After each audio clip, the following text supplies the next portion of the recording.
Welcome to 95 news. ప్రతిక్షణం ప్రజాక్షేమం కోసం bulletin ముందుగా హెడ్లైన్స్ చూద్దాం. కాకినాడలో అంగన్వాడీలను అరెస్టు చేసిన పోలీసులు. నిరసన తెలియజేసే హక్కుని వైసీపీ ప్రభుత్వం కాల రాస్తుందన్న మహిళలు. పోలీసులపై విశాఖ టీడీపీ పార్లమెంట్ అధ్యక్షుడు పల్లా శ్రీనివాసరావు ఫైర్. టీడీపీ కార్యకర్త అయితే చాలు ఇంటి ముందు పోలీస్ పహారాలు పెడుతున్నారని ఆగ్రహం.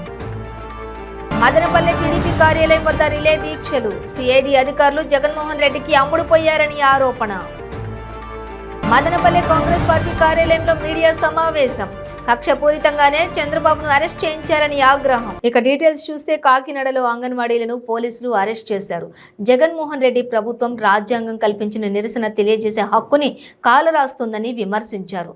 ప్రజా ఉద్యమాల పట్ల నిరంకుశంగా వ్యవహరిస్తూ చట్టాన్ని సైతం ధిక్కరించి పోలీస్ యంత్రాంగం మహిళలను కూడా చూడకుండా రాత్రి 8 గంటల వరకు సామర్లకోట పోలీస్ స్టేషన్లో అంగన్వాడీలను నిర్బంధించడాన్ని తప్పుపట్టారు. టికెట్లు కొనుగోలు చేసి విజయవాడ ప్రయాణిస్తున్న అంగన్వాడీలను ఎక్కడికక్కడ నిర్బంధించడం రాజ్యాంగ విరుద్ధమని, దీనిపై న్యాయ పోరాటానికి కూడా సిద్ధపడతామని హెచ్చరించారు. ప్రజాస్వామ్యం పేరుతో జరుగుతున్న అక్రమాలన్నింటినీ సహిద్దామా లేదు, నీకు ఒక అవకాశం ఇచ్చాం కాబట్టి నువ్వు పక్క తప్పుకో బాబు, ఇక మా ప్రజాస్వామ్యం మేము చూసుకుంటామని చెప్పి అందరికి తెలియజేద్దాం. రెండింటిలో ఏం చేద్దాం? ఏం చేస్తారు? మీరు నోరు నొక్కే ప్రయత్నం చేస్తారు, అరెస్టులు చేసే ప్రయత్నం చేస్తారు. ఇవన్నీ దాటుకుని వెళ్తేనే కదా మనకు తెలియని అరెస్టులా, మనకి కంటే ఎక్కువే కదా మనం పోరాడాం. ఎదురు చూశారు కదా 4 ఏళ్ళు జగన్ వచ్చిన తర్వాత ఏదో చేస్తాడని చెప్పి ఎదురు చూశారు. ఎదురు చూపులు అయిపోయినాయి, ఇంకా దాని కాలం ముగిసిపోయింది. ఇంకా కాబట్టి ఇప్పుడు వెళ్ళి శాంతియుతంగా చేయాలనుకున్నటువంటి మన ఆందోళన అక్కడ చేయనివ్వట్లేదు. కాబట్టి ఎక్కడ చేయడానికి మనం పోలీస్ మెయింటెనెన్స్ కోసం అప్పులు చేస్తూనే ఉన్నాం, అప్పులు పెరుగుతూనే ఉన్నాయి. కానీ కాబట్టి రాష్ట్ర ప్రభుత్వ వైఖరి సామాన్య ప్రజలు మీరందరూ వెళ్ళిపోయిన మరుక్షణం 5 నిమిషాలు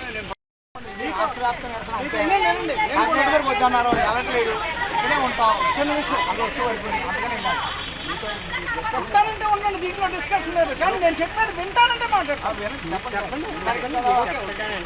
ఆవేదన ప్రభుత్వాన్ని కూడా తీసుకెళ్ళండి. మీరు నిరసన ఆల్రెడీ మీడియా వచ్చింది, చక్కగా మీరు ఏ ఆవేదన ఉందో రోజు ట్రాఫిక్ అంటే ప్రభుత్వం పని మన జీతంలోంచి ఖర్చు పెట్టి చేయాల్సినటువంటి దౌర్భాగ్య పరిస్థితి జగన్మోహన్ రెడ్డి కల్పించాడు. మొన్న 2 ఏళ్ళు 3 ఏళ్ళు అయిందంటే, అంటే 3 ఏళ్ల క్రితం ఇచ్చినటువంటి సుప్రీంకోర్టు తీర్పుని ఈ రాష్ట్రంలో కూడా అమలు చేయమని కోరుతా ఉన్నాం. ఇది న్యాయం. 16 నుంచి పెండింగ్ లో ఉన్నాయి, ఇవన్నీ కూడా తక్షణమే చెల్లించాలని కోరుతున్నాం. ఇది కూడా న్యాయమైనటువంటి డిమాండే. ఇందులో ఎక్కడా కూడా గొంతెమ్మ కోరిక అనేటువంటిది ఉందా? కాకుండా చూడాలి అంటే ఈ 6 నెలలే కీలకంగా ఆలోచించాలి. ఈ 6 నెలలు ఎన్నికలు రాజకీయాలని శాంతియుతంగా చేస్తున్న నిరసనలకు అడ్డుపడుతున్నారని, ప్రజాస్వామ్యంలో గొంతు నొక్కుతున్నారని విశాఖ టీడీపీ పార్లమెంట్ అధ్యక్షులు పల్లా శ్రీనివాసరావు అన్నారు. టీడీపీ కార్యకర్త అయితే చాలు ఇంటి ముందు పోలీస్ పహారాలు పెడుతున్నారని, బీచ్లో మహిళా క్యాండిల్ ర్యాలీ కోసం అనుమతి అడిగామని, అనుమతి ఇవ్వకుండా బీచ్లో పర్యాటకులుగా ఉన్న వారిని కూడా వ్యాన్లో ఎక్కించుకొని తీసుకుని వెళ్లారని చెప్పారు. నమస్కారం. మరి ఈరోజు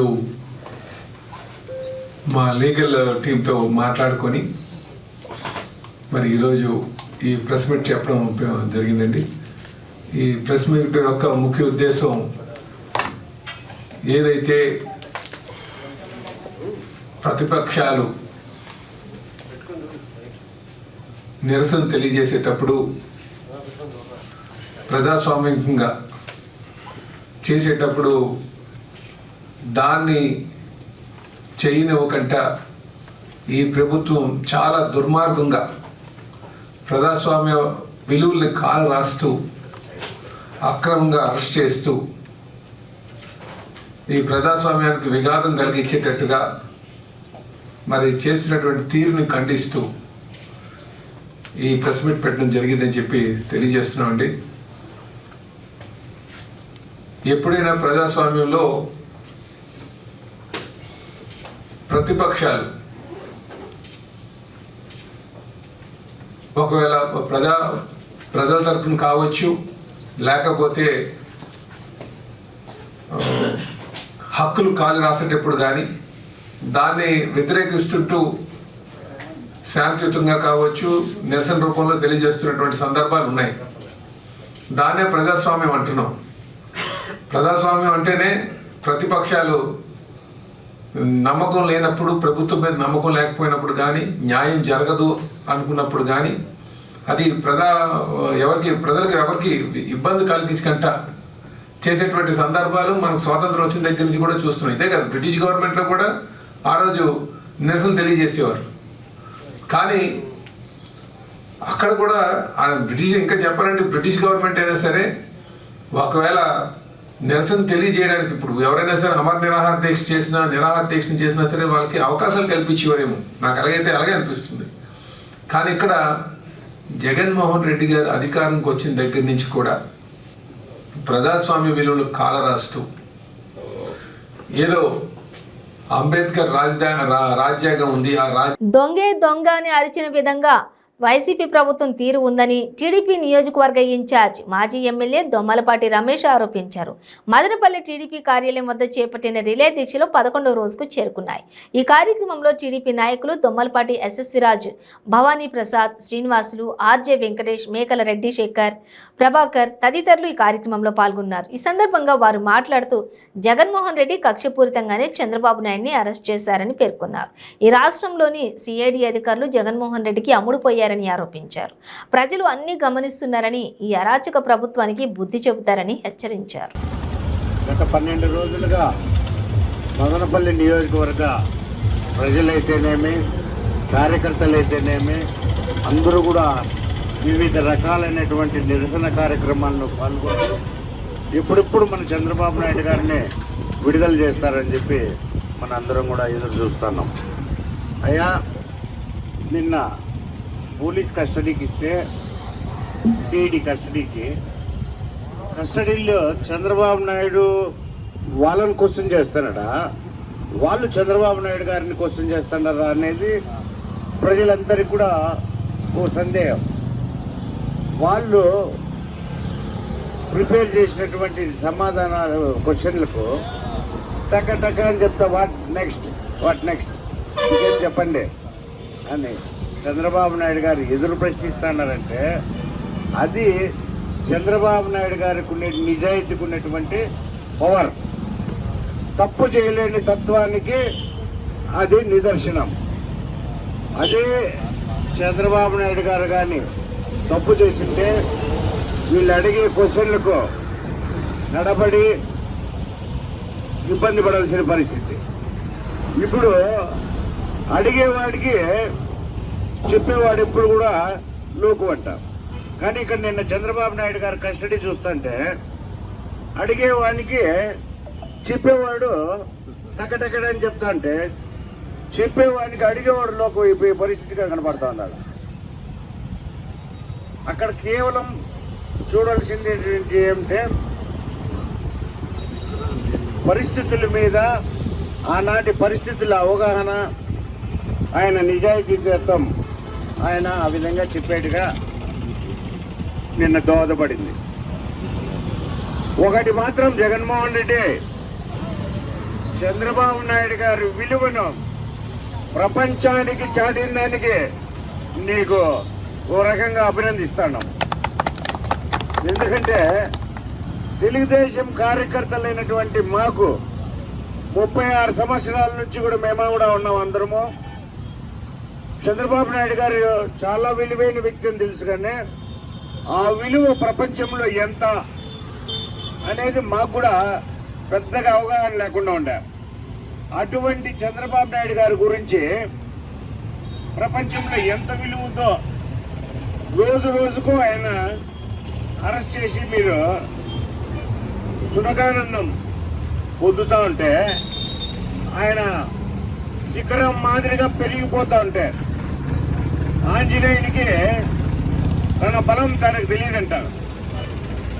అట్లా చంద్రబాబు నాయుడు గారికి ఎంత పేరు ప్రఖ్యాతులు ఉన్నాయనేది మాకు ఇప్పుడు తెలుస్తూ ఉంది. అభినందించండి ఒక రకంగా. చంద్రబాబు నాయుడు విలువ ప్రపంచానికి తెలియజెప్పినందుకు. అయ్యా, కేసు ఫైల్ చేసి ఆధారాలు ఎత్తుతాను అంటే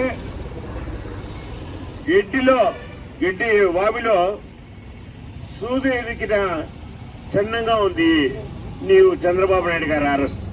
గడ్డివాములో ఓ సూది ఎట్లా ఎతికేది కష్టమో చంద్రబాబు నాయుడు గారిని కేసుల్లో అవినీతి ఎతకడం అదే విధంగా అవుతుంది. కుక్క ఆశ గుండ్రై నాక్కుంటా అంటే సరిపోతుందంట. అట్లుంది. నిన్ను 16 నెలలు జైల్లో వేసినారని చెప్పి చంద్రబాబు నాయుడు గారిని ఈరోజు అరెస్ట్ చేయడం. కొన్ని రోజులైనా చంద్రబాబుని అరెస్ట్ చేయాల. కుక్క ఆశ గుండ్రాయితో పోయింది. ఆ పోతూ చంద్రబాబు నాయుడు గారి విలువ ప్రపంచంలో ఎంత అనేది అందరికీ తెలియజెప్పిన దానికి మరోసారి ధన్యవాదాలు తెలియజేసుకుంటూ ఈ అవకాశం ఇచ్చిన అందరికీ కూడా కృతజ్ఞతలు. రాష్ట్రంలో కాంగ్రెస్ పార్టీ బలోపేతానికి ప్రతి ఒక్కరూ కృషి చేయాలని ఆ పార్టీ నియోజకవర్గ అధ్యక్షులు రెడ్డి సాహిబ్ కోరారు. మదనపల్లె కాంగ్రెస్ పార్టీ కార్యాలయంలో ఆయన విలేకరుల సమావేశాన్ని నిర్వహించారు. ఈ సమావేశంలో కాంగ్రెస్ నాయకులు పాల్గొన్నారు. ఈ సందర్భంగా వారు మాట్లాడుతూ దేశంలో రాష్ట్రంలో ఉన్న ప్రభుత్వాలు ప్రజా వ్యతిరేక విధానాలను అవలంబిస్తున్నాయని పేర్కొన్నారు. ఈ అరాచక పాలనకు చరమగీతం పాడటానికి భావి భారత ప్రధాని రాహుల్ గాంధీ నేతృత్వంలో దేశం మొత్తం కూడా ఏకమైందని అన్నారు. మదనపల్లిలో కాంగ్రెస్ పార్టీ కార్యాలయంలో అనేక మంది సీనియర్ నాయకులు మాతో పాటు పాల్గొంటున్నారు. ఈవేళ మీరు చూశారు, డాక్టర్ ఎస్కే భాషా గారు నేతృత్వంలో చాలామంది కాంగ్రెస్ పార్టీలో జాయిన్ అయ్యారు. వారందరికీ కూడా ఆంధ్రప్రదేశ్ కాంగ్రెస్ కమిటీ తరఫున సంపూర్ణమైనటువంటి స్వాగతం తెలియజేస్తా ఉన్నాం. ఈవేళ దేశానికి కాంగ్రెస్ పార్టీ ఒక చారిత్రక అవసరం. దేశ సమైక్యత, సమగ్రత, సౌభ్రాతృత్వం నిలబడాలంటే అన్ని వర్గాలు, అన్ని కులాలు, అన్ని మతాలు, అన్ని ప్రాంతాలు, అన్ని భాషలు, అన్ని సంస్కృతులు సగౌరవంగా భారతదేశంలో బతకాలంటే అది ఒక కాంగ్రెస్ పార్టీతోనే సాధ్యం. కనుకనే డాక్టర్ ఎస్కే భాషా గారు లాంటి అనేక మంది తిరిగి కాంగ్రెస్ పార్టీని బలోపేతం చేయడానికి జాయిన్ అవుతూ ఉన్నారు. ఈ రాష్ట్రంలో దురదృష్టవశాత్తు అధికార పార్టీ, ప్రతిపక్ష పార్టీ, మరొక ప్రాంతీయ పార్టీ, 3 పార్టీలు బీజేపీ కూటమిలో ఉన్నాయి. దేశాన్ని విచ్ఛిన్నంగా చేస్తున్నటువంటి, విద్వేషాలు రగులుస్తున్నటువంటి, పెట్టుబడిదారులకు కొమ్ము కాస్తున్నటువంటి, రైతులకు వ్యతిరేకమైనటువంటి, కార్మికులకు వ్యతిరేకమైనటువంటి, మైనారిటీలకు వ్యతిరేకమైనటువంటి, దళితులకి గిరిజనులకు వ్యతిరేకమైనటువంటి, మధ్యతరగతి వ్యాపారస్తులకు వ్యతిరేకమైనటువంటి భారతీయ జనతా పార్టీకి ఈ రాష్ట్రంలో ఉండేటువంటి అధికార పార్టీ, ప్రతిపక్ష పార్టీ, ఇంకో ప్రాంతీయ పార్టీలు కొమ్ము కాయటం అనేది ప్రజలకి దురదృష్టకరం. ఆంధ్రప్రదేశ్లో బీజేపీ అంటే బాబు, జగన్, పవన్, 25 ఎంపీలు ఎవరు గెలిచినా బీజేపీకి మద్దతు ఇవ్వడానికి వాళ్ళ కాళ్ళ దగ్గర వేళ్లాడుతున్నటువంటి దుస్థితి మన ఆంధ్రప్రదేశ్లో ఉంది. ఆంధ్రప్రదేశ్కి భారతీయ జనతా పార్టీ ఏమైనా న్యాయం చేసిందా అని అంటే ముఖ్యంగా రాష్ట్ర విభజనకి బీజేపీ కూడా సహకరించింది. పార్లమెంట్లో రాష్ట్ర విభజన అప్పుడు ఆంధ్రప్రదేశ్కి ఒక ప్రత్యేక హోదా, పునర్వ్యవస్థీకరణ చట్టంలో అనేక అంశాలు, సుమారు ఆ రోజున 5 లక్షల కోట్ల విలువైనటువంటి ప్రయోజనాలను ఆంధ్రప్రదేశ్కి ఇచ్చింది యూపీఏ ప్రభుత్వం. ఈవేళ వాటి విలువ 10 లక్షల కోట్ల వరకు పెరిగే అవకాశం ఉంది ఈవేళ ఉన్న రేట్లకి. అలాంటి ఒక గొప్ప చట్టాన్ని, ప్రత్యేక హోదాని, రాయలసీమ ప్రత్యేక ప్యాకేజీని అధికారంలో వచ్చినటువంటి బీజేపీ ప్రభుత్వం అమలు చేయకుండా ద్రోహం చేసింది ఆంధ్రప్రదేశ్కి. ఆంధ్రప్రదేశ్కి బీజేపీ ద్రోహం చేసిందని అన్ని రాజకీయ పార్టీలకు తెలుసు. అధికార పార్టీకి తెలుసు, ప్రతిపక్ష పార్టీకి తెలుసు. కానీ వాళ్ళు ఎందుకు భయపడుతున్నారంటే వాళ్ళ వ్యక్తిగత స్వార్థాలు, వ్యక్తిగత కేసులు, వ్యక్తిగతమైనటువంటి లాభాలని దృష్టిలో పెట్టుకుని అధికార పార్టీతో, బీజేపీతో కొమ్ము కాస్తూ ఆంధ్ర రాష్ట్ర ప్రయోజనాలను వదిలేశారు. ఇచ్చేసిన ముందుగా నేను వెనక నుంచి మొదలు పెట్టదలుచుకున్నాను. కార్యకర్తలకు ప్రత్యేక ధన్యవాదాలు. కార్యకర్తలకు ఎందుకు ముందుగా ధన్యవాదాలు చెప్పాలంటే, ఫ్లెక్సీ కట్టేది కార్యకర్త. ఏ కార్యక్రమం చేయాలన్నా, నివాళులు అర్పించాలన్నా కార్యకర్త పనిచేయాలి. ఏ ఒక్క మీటింగ్ జరుపుకోవాలన్నా ముందు కార్యకర్తలు ముందు ఉండాలి.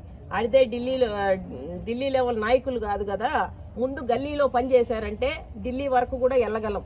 కాబట్టి మేము కార్యకర్తలని అందరినీ బలోపేతం చేయటానికి ముందుగా కార్యకర్తలను అందరినీ ఎంకరేజ్ చేసుకుంటూ వాళ్ళందరినీ కూడా మేము పార్టీలోకి ఆహ్వానించుకుంటూ మేము బూత్ లెవెల్ నుంచి మండల కమిటీలు అందరినీ కూడా వాళ్ళని అందరి సపోర్ట్ చేసుకుంటూ మేము మండల కమిటీలు అన్నీ వేసుకుంటూ వెళ్తున్నాము. ఇప్పుడు అదేవిధంగా ఇక్కడికి విచ్చేసిన మా వర్కింగ్ ప్రెసిడెంట్ గారు జంగా గౌతమ్ గారికి, మా 3 జిల్లాల నుంచి కన్వీనర్స్గా వేసిన నాతోటి కన్వీనర్లందరికీ ప్రత్యేక ధన్యవాదాలు తెలియజేస్తున్నాను. ఇక్కడికి విచ్చేసిన నాయకులకి, కార్యకర్తలకి అందరికీ కూడా ప్రత్యేక ధన్యవాదాలు. అదేవిధంగా ఈరోజు అనేక ప్రాంతాల నుంచి ఇక్కడికి వచ్చారు. మన పార్టీలో నూతనంగా జాయిన్ అయిన మన సోదరులందరికీ కూడా నా ప్రత్యేక ఆహ్వానం పలుకుతున్నాను. ఇంకా అనేక మంది కాంగ్రెస్ ఎంతో మంది కాల్స్ చేసి అడుగుతున్నారు. అది చాలా శుభసూచకం. మా కాంగ్రెస్ పార్టీలో మాకు న్యాయం జరుగుతుంది, మేము కాంగ్రెస్ పార్టీ కోసమే పనిచేస్తాము, అందరం మేము కాంగ్రెస్ పార్టీ కోసం మేము వస్తాము అని పదే కాల్స్ చేసి వస్తున్నారు అంటే మాకు ఇది శుభ పరిణామం. 2024లో మా రాహుల్ గాంధీని ప్రధానమంత్రి చేసుకొని గ్రౌండ్ వర్క్లో మేము వర్క్ చేసుకుంటూ పార్టీని బలోపేతం చేస్తామని సభాముఖంగా తెలియజేస్తున్నాం. వందే భారత్ ఎక్స్ప్రెస్ రైలుకు అనంతపురంలోని అపూర్వ స్వాగతం లభించింది. ప్రధాని నరేంద్ర మోదీ వర్చువల్ గా ప్రారంభించిన వందే భారత్ ఎక్స్ప్రెస్ కాచిగూడ నుంచి అనంతపురం రైల్వే స్టేషన్ కు చేరుకుంది.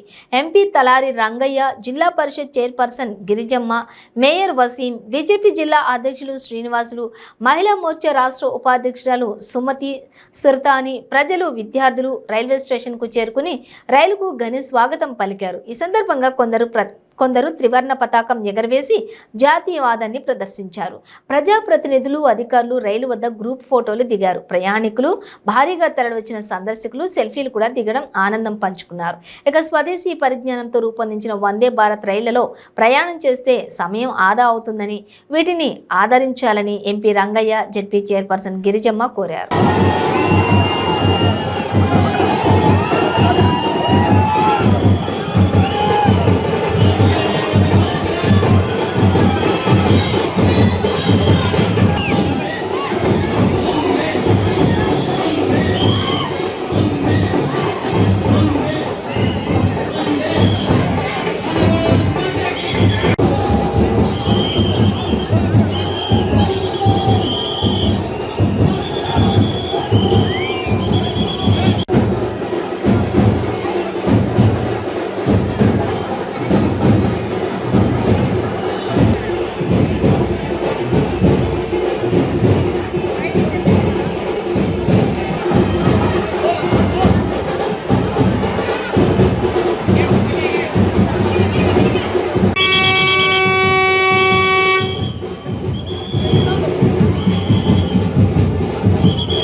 అక్రమంగా గంజాయి రవాణా చేస్తున్న 3 నిందితులను పోలీసులు పట్టుకున్నారు.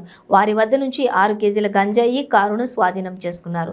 చిత్తూరు 1వ పట్టణ ఎస్ఏ ప్రసాద్తో కలిసి ఈసీఐ విశ్వనాథ్ రెడ్డి మీడియాకు వివరించారు. గంజాయి అక్రమ రవాణాపై దాడులు నిత్యం కొనసాగుతున్నాయని, ఎంతటి వారైనా పట్టుబడితే చర్యలు తప్పవని పోలీసులు హెచ్చరించారు. అందరూ సార్ మీరు రిపోర్ట్ తీసుకెళ్ళండి.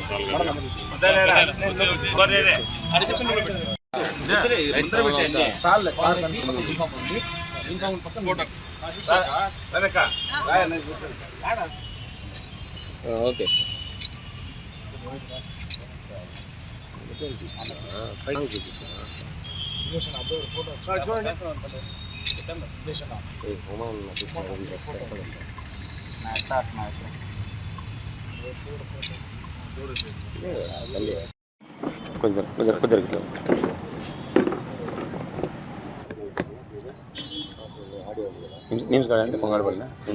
నమస్కారం.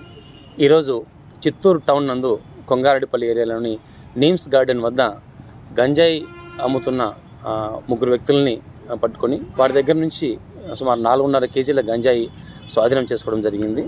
వీళ్ళలో కట్టమంకి చెందిన ఉమాపతి, అలాగే దొడ్డిపల్లికి చెందిన మురుగన్, వాళ్ళకి సప్లై చేస్తున్న బండపల్లికి చెందిన వెంకటేష్ అనే వాళ్ళని అరెస్ట్ చేసి వాళ్ళ సమక్షంలో వాళ్ళ స్వాధీనంలోని 4.5 కేజీల గంజాయిని స్వాధీనం చేసుకోవడం జరిగింది. వాళ్ళని అరెస్ట్ చేసి రిమాండ్ పంపడం జరిగింది. టౌన్లో గాంజా విక్రయాలు ఎక్కడ జరిగినా లేదా గాంజా వాడకం జరుగుతున్నా కూడా దానిపై గౌరవ ఎస్పీ గారు శ్రీ నిశాంత్ రెడ్డి గారి ఆదేశాల మేరకు మా చిత్తూరు డిఎస్పీ గారి ఆధ్వర్యంలో గట్టి నిఘా ఉంచడం జరిగింది. ఎటువంటి సమాచారం ఉన్న ప్రజలకు శ్రీకాళహస్తీశ్వర దేవస్థానం ఆలయంలో మృత్యుంజయ స్వామికి సందర్శనంగా విశేషంగా అభిషేకాలు నిర్వహించారు. పాలు, పెరుగు, గంధము, సుగంధ ద్రవ్యాలతో అభిషేకం చేసి అనంతరం స్వామివారిని చక్కగా పుష్పాలతోటి అలంకరించి విశేషంగా భక్తులు స్వామివారిని దర్శించుకున్నారు. మహాదేవాయ త్రియంబకాయ త్రిపురాంతకాయ త్రికాగ్నికాలాయ కాలాగ్నిరుద్రాయ నీలకంఠాయ మృత్యుంజయాయ సర్వేశ్వరాయ సదాశివాయ దేవన్ మహాదేవాయ నమః. నమో హింజవాహయ నాణ్యేంద్రపతి నమో నమో క్షేత్రో హరిదేశే భూతశివలామదే నమో నమో శక్తింద్రాయ దిశేవ దేవతే నామదే నమో నమో నామదే నమో నమో హరిదేశే నమో నమో భూస్తేత్రి.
పొరుగు రాష్ట్రాల నుంచి మద్యం తీసుకుని వచ్చి విక్రయించే వారిపై కఠిన చర్యలు తీసుకుంటామని ఒంగోలు సెబ్ డీఎస్పీ సుధీర్ బాబు హెచ్చరించారు.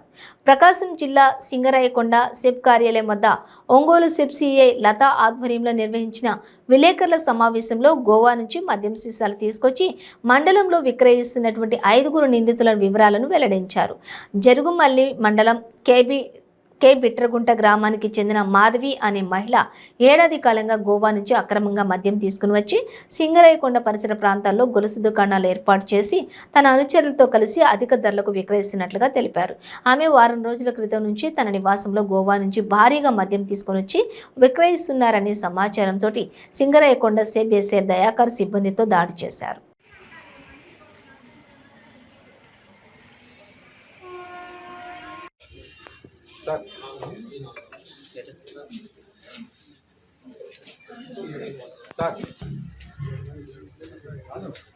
కానీ ఎవరు అడ్డం వస్తున్నారు? ఆయన ఎవరు అడ్డం వస్తున్నారు? మీరే అడ్డం వచ్చిన రైట్. ఇక్కడ కూడా మీరు అడ్డం వస్తున్నారు బ్రదర్, అడ్డం వస్తుంది.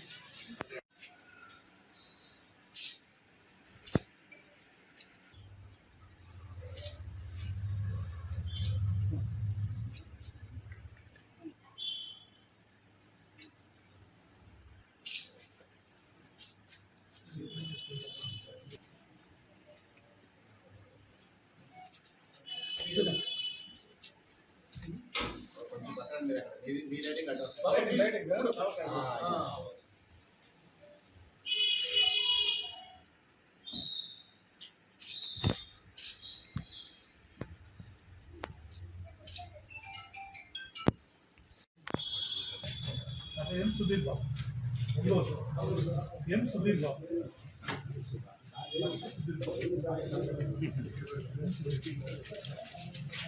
ఖేలో ఇండియా పథకంలో భాగంగా విశాఖ ఏయులో 37.50 కోట్లతో కొత్తగా క్రీడా మైదానాల ఏర్పాటుకు సన్నాహాలు చేస్తున్నట్లు ఏయు వీసీ ఆచార్య ప్రసాద్ రెడ్డి అన్నారు. ఏయులో 2023-24 క్రీడా బడ్జెట్పై జరిగిన స్పోర్ట్స్ బోర్డు సమావేశంలో ఆయన మాట్లాడారు. శాప్ సహకారంతో ఇవి ఏర్పాటు కానున్నాయన్నారు. ఇటీవల కొత్తగా అభివృద్ధి చేసిన క్రీడా మైదానాల్లో మల్టీపర్పస్ ఇండోర్ స్టేడియం నిర్మించనున్నట్లు తెలిపారు. Swimming pool, synthetic football play field, athletics track ఏర్పాటు కానున్నాయన్నారు. వ్యాయామ విద్యా విభాగం పూర్వ కోచ్ దివంగత కోదండరామయ్య పేరిట 2 కోట్లతోటి సెమినార్ హాల్లో ఈ నిర్మాణం జరుగుతోందన్నారు. యూనివర్సిటీ ఈరోజు ఒక సక్సెస్ మీట్ ఆంధ్ర యూనివర్సిటీ ప్రాంగణంలో ఒక సక్సెస్ మీట్గా కొలీగ్స్ అందరినీ ఇక్కడ పిలవటం, మీడియా మిత్రులను కూడా ఆహ్వానించటం, ఈ సక్సెస్ అనేది అంటే సుమారుగా 4 కాన్వకేషన్స్, ఒక కంబైన్డ్గా 4 కాన్వకేషన్స్, 87, 88, 89, 90 4 కాన్వకేషన్స్, 4 కాన్వకేషన్స్ కలిపి ఒకేసారి నిర్వహించటం. మరి ఆ కాన్వకేషన్కి ఆనరబుల్ గవర్నర్ గారు శ్రీ అబ్దుల్ నజీర్ జీ వారు స్వయంగా రావటం, చాలా చక్కగా కాన్వకేషన్ ఆర్గనైజ్ చేయటం. ఇంత చక్కగా ఆర్గనైజ్ చేయడానికి మొత్తం అడ్మినిస్ట్రేటివ్ టీం అంతా కూడా సహకరించటం, అలాగే ప్రెస్ అండ్ మీడియా కాన్వకేషన్ గురించని సరైన టైంలో సరైన ఇన్ఫర్మేషన్ అందరికీ అందించటం. First time in the history of the university టెక్నాలజీని కంప్లీట్గా లివరేజ్ చేస్తూ కాన్వకేషన్ని చేసుకోవడం జరిగింది. ఇన్ ద సెన్స్ అభ్యర్థులను రీచ్ అవ్వడం కానీ, అభ్యర్థుల రిజిస్ట్రేషన్ కానీ, ఏ అభ్యర్థి ఎక్కడ కూర్చోవాలని కానీ ఏది చూసినా సరే కంప్లీట్గా టెక్నాలజీని లివరేజ్ చేసుకోవటం. ఈవెన్ డిగ్రీ హ్యాండ్ ఓవర్ చేస్తున్నప్పుడు కూడా ఎవరి డిగ్రీ వాళ్ళకే కరెక్ట్గా ఆ పర్టికులర్ మనిషికే వారి డిగ్రీ వారే తీసుకుని వారే ఫోటోలో అదే డిగ్రీతో వచ్చే విధంగా, అంటే టెక్నాలజీని ఉపయోగించుకొని చాలా సులభతరంగా కాన్వకేషన్ని నిర్వహించడం జరిగింది. గతంలో కాన్వకేషన్ అనేది 6 నెలల ప్రాసెస్గా ఉండేది. ఈ రోజున మీ అందరి సహాయ సహకారాలతో ఒక కాన్వకేషన్ ఆంధ్ర యూనివర్సిటీ 15 డేస్లో ప్లాన్ చేసి ఘనంగా నిర్వహించగలదు అని ప్రూవ్ చేయడం జరిగింది. సో దీనికి కారణంగా మొత్తం ప్రెస్ అందరినీ పిలవాలా, వాళ్ళకి ప్రత్యేకంగా ధన్యవాదాలు చెప్పాలి. అలాగే ఈ రోజున ఈ కాన్వకేషన్ చూసినట్లయితే కనుక కంప్లీట్గా లైవ్ టెలికాస్ట్ చేయడం జరిగింది. అంతకుముందు ఎప్పుడు కూడా లైవ్ టెలికాస్ట్ పూర్తి కాన్వకేషన్ చేయడం జరగలేదు. అలాగే లైవ్ టెలికాస్ట్ చేసినటువంటి ఆ వీడియోని మీరు చూసినట్లయితే కనుక. బులెటిన్ ముగించే ముందు హెడ్లైన్స్ మరోసారి. కాకినాడలో అంగన్వాడీలను అరెస్టు చేసిన పోలీసులు, నిరసన తెలియజేసే హక్కుని వైసీపీ ప్రభుత్వం కాల రాస్తుందన్న మహిళలు. పోలీసులపై విశాఖ టీడీపీ పార్లమెంట్ అధ్యక్షుడు పల్లా శ్రీనివాసరావు ఫైర్. టీడీపీ కార్యకర్త అయితే చాలు ఇంటి ముందు పోలీస్ పహారాలు పెడుతున్నారని ఆగ్రహం. మదనపల్లె టీడీపీ కార్యాలయం వద్ద రిలే దీక్షలు, సిఐడి అధికారులు జగన్మోహన్ రెడ్డికి అమ్ముడుపోయారని ఆరోపణ. మదనపల్లె కాంగ్రెస్ పార్టీ కార్యాలయంలో మీడియా సమావేశం, కక్షపూరితంగానే చంద్రబాబును అరెస్ట్ చేయించారని ఆగ్రహం. ఇవి బులెటిన్ డీటెయిల్స్. చూస్తూనే ఉండండి 95 న్యూస్.